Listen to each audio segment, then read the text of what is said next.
The difference between confidence and arrogance is just insecurity. Be bold today.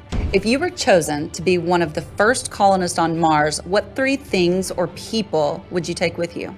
That may be my next blog, Evan. That could be it. That's awesome.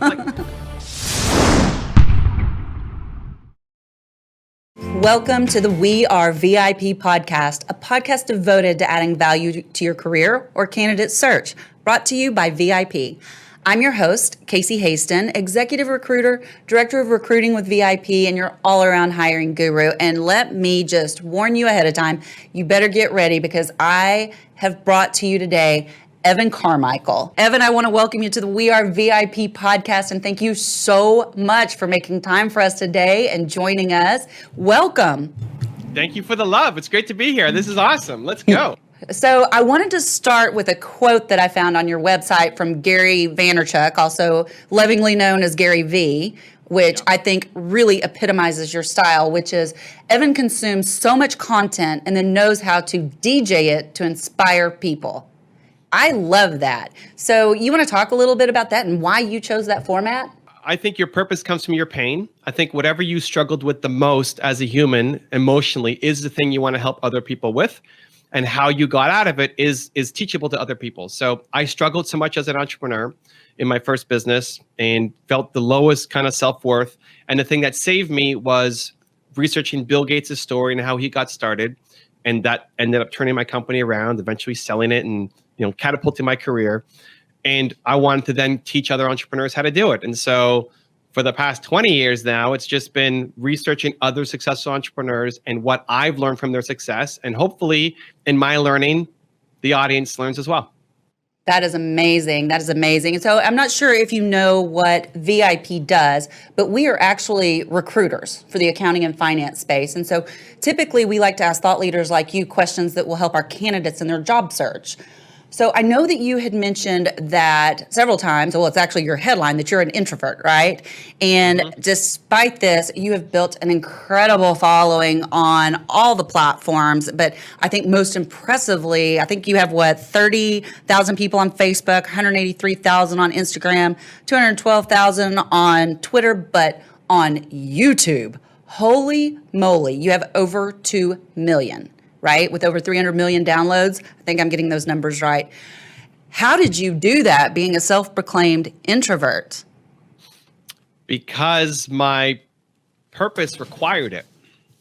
So, humans are built to serve. It's in my new book, Built to Serve. If you're not happy, it's because you're not serving, either serving the world or serving the closest people to you. But if you're not happy, it's because you're not serving. And so I want to help other people who are struggling with belief, like I was and still do, believe in themselves more. And me playing small and not doing videos and not speaking on stage doesn't serve anybody. It's selfish. It's selfish for me not to get up and do it. So every time I get on a camera, before I do interviews or when I do stage work or when I'm making my videos, even though I've done 6,000 videos from my YouTube channel, I still get a little nervous inside before making the videos because my biggest fear is disappointing people. My biggest fear is I'm going to show up and not bring value and people are going to be disappointed in what I made. But that's not a good enough reason. Like, I'm here to serve and so is everybody else. And being afraid is not a good enough reason not to act. Is there a habit that you formed that helps you break through that introversion and make those videos every single day? So one, default into service. So I remember I was late last year, I was speaking in front of a couple thousand people in Phoenix, and I blanked out 10 minutes before going on stage. I blanked out. I forgot what I was going to say. And in my head, like, oh my God, Brendan Burchard and Dean Graziosi invited me to come and speak at their event, and I'm speaking after Eric Thomas, and I'm blanking. I just imagine myself getting on stage and having a meltdown and just letting everybody down.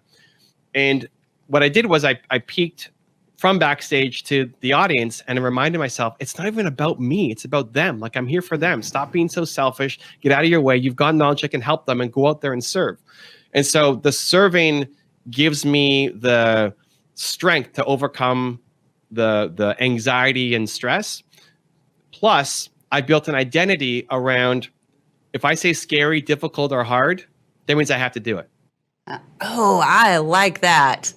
Yeah, those are scary, difficult, or hard are not acceptable reasons not to take action because you do scary things. You Yeah. love hard.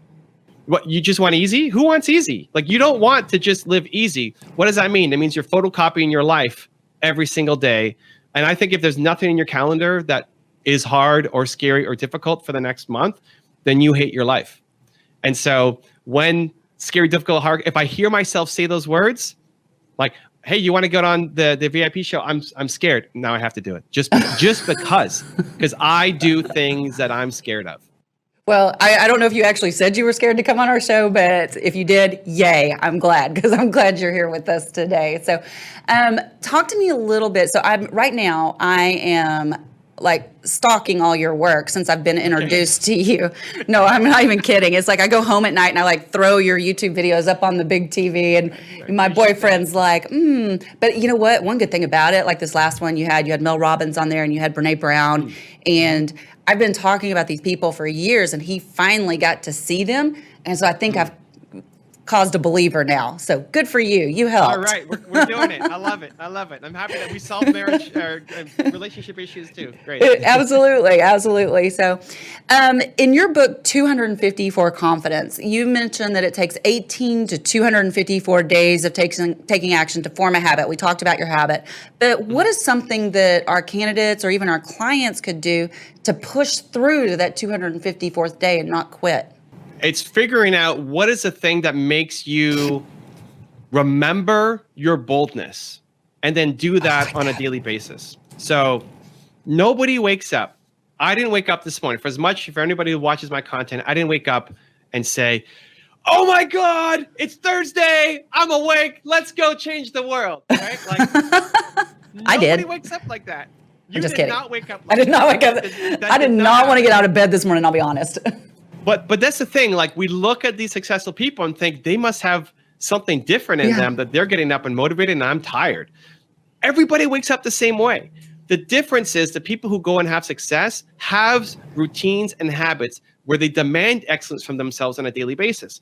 And so for anybody watching or your customers or candidates, there's a big difference. If you're walking into a job interview and you're feeling confident and bold and alive versus you feeling weak and ashamed and low and tired, there's a big difference in how well you're going to do in that interview.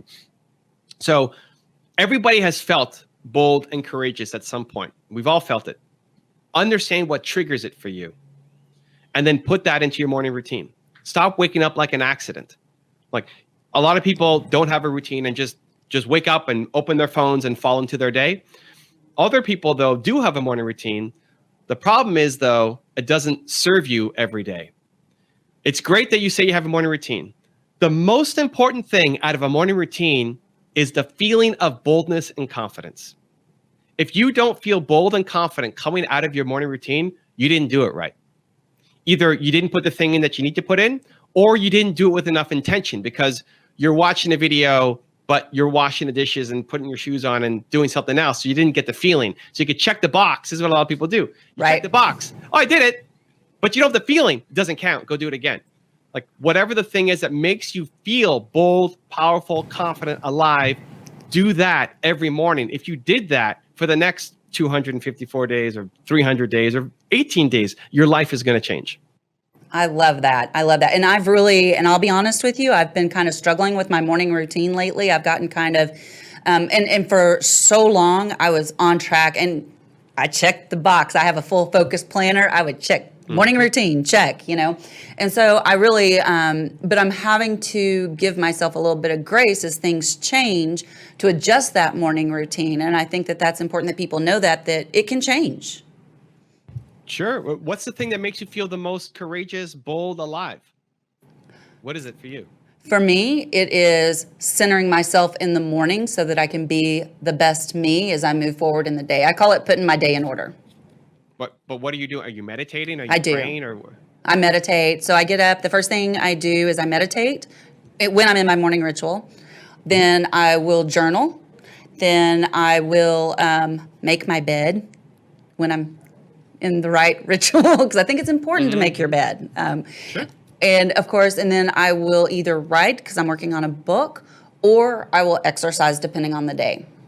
So what's the thing in there that when you're done it, you feel courageous? Like today is going to be amazing because I did X. Or do you have that? I would say probably my writing. I do love to write, and sometimes it's a struggle, and sometimes you get to where you have a little bit of a block or not enough inspiration, and that's when I feel sad. So it's making sure that writing gets in every day and figuring out now, how do you overcome the block? Like if it was me and it was writing and I was blocked, I would just start writing, I'm blocked. I don't know what to write about. I'm judging myself harshly for not having something to write about. I got to stop doing that. And then like it starts opening up the pathways for now you're writing. You just wrote half a page about this, about how you're judging yourself for writing. Right?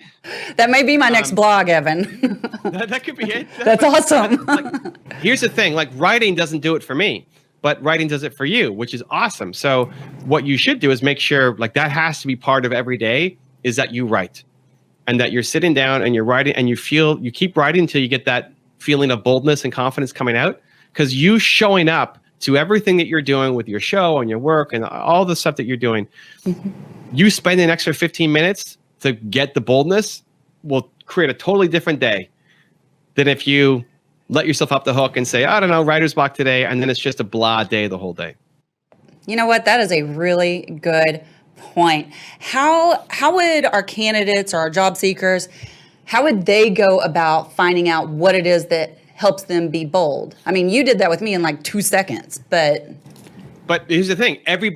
Most people are prescriptive. Most people will say, what you need to do is exercise every day. What you need to do is have this magic smoothie every day. What you need to do is make your bed every day. What you need to do is, but I always flip it and ask, when did you feel the most bold? What was happening?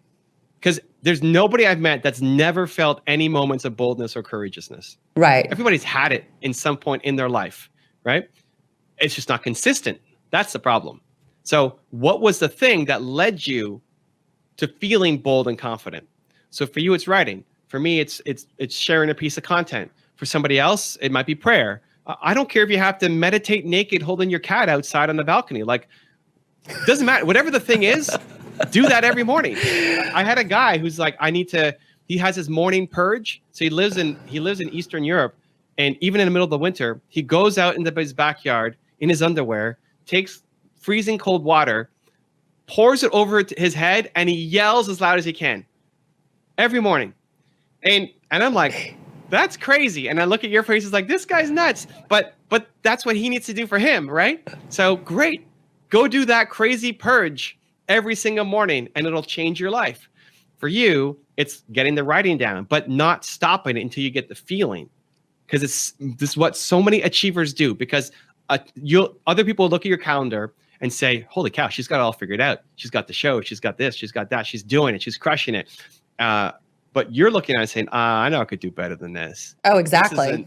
This is not, even though you're getting the accolades from other people, think you're doing so much, and you are doing so much compared to them, but it's still not compared to what you know you're capable of, right? And so it starts with that, what is the thing that makes you feel bold? And so everybody listening, what has made you feel bold and confident in the past? Maybe you need to sing in the shower. Maybe you need to put on your favorite music. Maybe you need to buy the coffee for the person behind you in line. Like, I don't have a judgment for what you need to do. You got to cuddle with your dog for 20 minutes. Awesome. Do that every morning until you feel the boldness. And the change of the routine should be like, if you said, I don't know what it is anymore. It used to be writing, but it's not writing for me anymore. And I'm honestly struggling to find it. Awesome. You start injecting new things in to try, right? And if you do not get the feeling of boldness and confidence every morning, you have to tweak and fix your morning routine. I have to tell you, I just want to go to bed right now so that I can get up and do my morning routine. I am like so excited to be bold and confident and go out and just conquer the world because I mean, this is, I posted, I don't know if you saw it on LinkedIn today. I was telling everybody that we were interviewing you today and that you've got to watch this because I just knew it was going to be inspiring. And I really felt probably more than anybody, I was going to be the one inspired and I am not disappointed. So thank you for that so far. Appreciate that. Even for your writing, like you write in a journal, like in a book, or how you I do. typing? What do you I type and I journal. I handwrite. God, I would even start with be bold. Like write it down every morning. Be bold today. And then you write whatever it is that you want to write. And that's beautiful. And I'm going to do that for sure. One of the things that I think is interesting is that part of my morning routine as I'm journaling is I track my mood. I learned that from Mel Robbins, right? Mm-hmm. From the 5-second journal. And one thing I will never allow myself to do is record a bad mood. I will find something to be happy about because I think that sets the tone for the day, kind of like writing down, be bold, right? If I write in my mood that I'm angry and mad or whatever, I'm going to be angry and mad the rest of the day. Yeah. I almost 100% agree. The only caveat I would have was grief. Okay. Like grief has to be felt. You can't wash grief away. Like if your mom dies tragically, it's okay to feel grief. I would agree with that. Anger, jealousy, hatred, all the other more negative emotions. Grief has to be processed. So as long as it's not grief, I'm there with you 100%. Okay. I think that is a great distinction. So thank you for bringing that up. Yeah, I think people, honestly, achievers need to be more kind to themselves and gentle on themselves when they're feeling grief, because we're not used to living in a negative energy space. Right. But your mom just died, and it's okay to not be on your game 100% and feel it and honor it. And you'll likely regret it in 5 years looking back to say that you didn't really get a chance to honor her and be with your family, and however you want to process it, just it's okay. Like there are definitely times you need to be more gentle on yourself. And I think grief is one of the top ones. I agree. And I phrase that as giving myself grace. Great. Yeah. Grace to feel that. So I want to go back to kind of being bold, being confident, and kind of make a distinction between confidence and arrogance. How can someone balance that so that they don't come across and leave a bad impression? I think I get what you're asking with in terms of you're trying to close a job. I think I think you put out what you're feeling. And so the difference between confidence and arrogance is just insecurity. Confidence is coming from a place of strength, and arrogance is coming from a place of weakness. And so if you're working on yourself and you're doing the difficult things and you're doing the routine to make yourself feel bold and proud and confident, and scary, difficult, hard, you're attacking every day, that will radiate. And you'll be confident and not be arrogant. And if you feel that you're confident, but somebody that is potentially going to hire you feels like you're just super arrogant, you probably don't want to be with that company, right? Yeah. Like you're also interviewing them. As much as you want to get the job, you don't want to be in a company where all they're trying to do is take strips off of you and it's a toxic environment. Exactly. So at the end of the day, I have what I call a pillow test. And that's when you put your head on the pillow at night. Are you proud of the effort that you put in today? Did you do your best today? Whether it worked out or not. Like maybe you went on 8 different interviews and you got rejected on all of them. Are you proud of the effort that you put in today? Because if you're proud of your effort every day, that's where self-love comes from. That's where self-confidence comes from. It's when you know you're capable of doing more and you took the easy path and you took the safe path instead of doing what you wanted to do, but you were afraid. That's when the self-doubt comes in. That's where the arrogance can come out as a protection mechanism. And so if every day you were proud of your effort, like if you started your morning with the thing that made you feel bold, powerful, confident, and you ended your day with the pillow test and said, I'm proud of the effort I put in today, everything else takes care of itself. I love that. Okay, so really quickly, I know we're getting a little bit short on time, but tell our audience why you have a bag of Doritos in all your videos, please. Oh, yeah. So I got my Doritos, and this is a big bag of Doritos. It's like the Costco half human size, and this ties back to I do difficult things. And so when you're on a diet or trying to stay healthy, the common advice is get rid of all the junk food. Get rid of it, get it out of your house, clean out your kitchen, just don't have it around you. I think, and I'm a weird duck, so I'm not necessarily saying this is prescriptive for other people, but for me, I interpret that as I'm telling myself that I suck.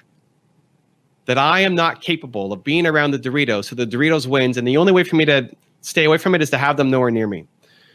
And then what happens? You go on vacation, you go on a cruise, you go to an office party, you're out of your perfect bubble environment, and then you fall apart and you're just eating everything.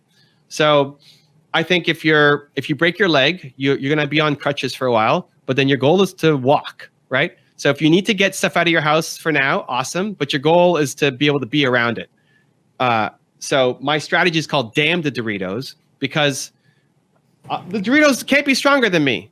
I'm looking at them. My mouth is watering like crazy. I just want to eat that entire bag right now. Doritos are my weakness, right? Like, I want to eat that thing. I haven't even eaten all day. I'm on OMAD, so I eat once a day. Now talking about food at like 5 o'clock in the afternoon for me, I just want to destroy that whole bag. But I'm so pumped for myself that I'm not eating that bag. It's a daily reminder for me. It's a daily reminder of how awesome I am. I love it. How long have you had that bag? I don't know.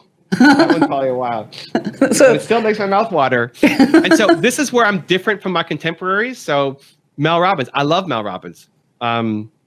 She's got a tip for the phone, like put the phone in the kitchen instead of in your bedroom. So when the alarm goes off, you have to get up. I think, again, it's like you telling yourself that you suck, that you're not capable of just turning the phone off and getting up, that you have to have this hack that makes you go out to the bedroom. I hate doing things that make me feel weak, that make me feel less than, that make me feel like I'm a loser. And I want to do things that make me feel strong that are difficult. So I don't have a problem with snooze and alarms, but if I did, and I'd have to have the phone right next to me, and I'm just going to get up, and then I'm going to celebrate the heck out of that, right? So I look at the bag of Doritos, and it makes me feel amazing. I love that, and I knew that story, but I still wanted you to tell us in person what that story was. So very quickly, I do want to ask you our VIP questions, because we ask these of everybody, and I love to hear the answers that we get. Let's go. If you were chosen to be one of the first colonists on Mars, what 3 things or people would you take with you? My wife, my son, and my dogs, probably. I'm not coming back, right? You're not coming back. Mars. Yeah. Yeah.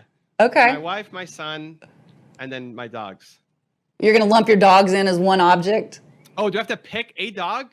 Wow. Okay. My wife, my son, and I'm going to let her pick which dog to bring. That's very smart. This question kind of goes back to what we've been talking about, but tell us what is one thing you do every morning to set your day up for success? I've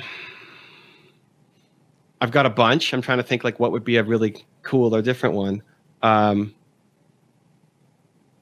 Thinking about service, right? Like, it's so easy to get complacent as an achiever. So thinking about like what I do today has to matter. I want to create something meaningful that's going to help impact other people's lives today, and putting that pressure, like tomorrow is a different day. Today, something important has to happen. I love that. I think, and just to kind of piggyback on that, my goal every day when I get up is to give value in some way. So that's what I try to do. And I'm working on my one word, by the way. I'm about halfway through your first book. So I'm getting there. What's coming? Like, what's bubbling? What's coming Giver. up? Giver. Yeah. Well, you just said give value. Yeah. Yeah. But here's the thing. Like, if you're talking about what's going to help you feel bold, powerful, confident, alive, the writing is great, but you have to transition to giving somehow. Yeah. And I always, that's the whole point of this podcast, is to give value to our candidates and clients. So final question. Yeah, but like giving has to be a part of the morning routine. Oh, okay. I'm gonna have to think about that.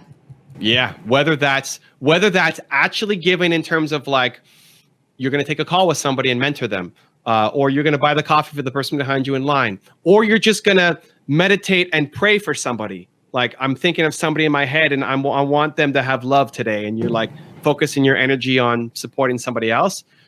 Giving will make you feel so much more alive and has to be a part of your daily routine. Okay, that makes a lot of sense. By the way, have you read The Go-Giver?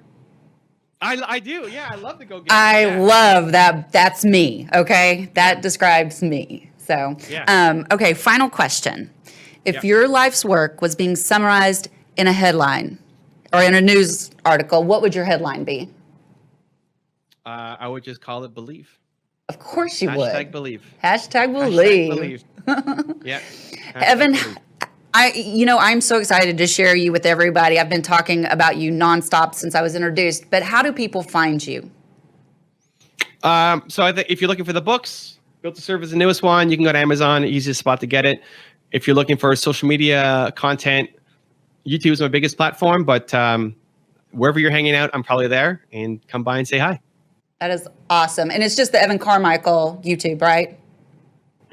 I've Your got YouTube channel? 12 channels or so, but the main one is just Evan Carmichael. That's the one a little bit at a time. I'm trying. I'm getting there with all your content. No pressure. Well, Evan, thank you so much for being here today. And I just have one last thing to say to you. Ooh, okay.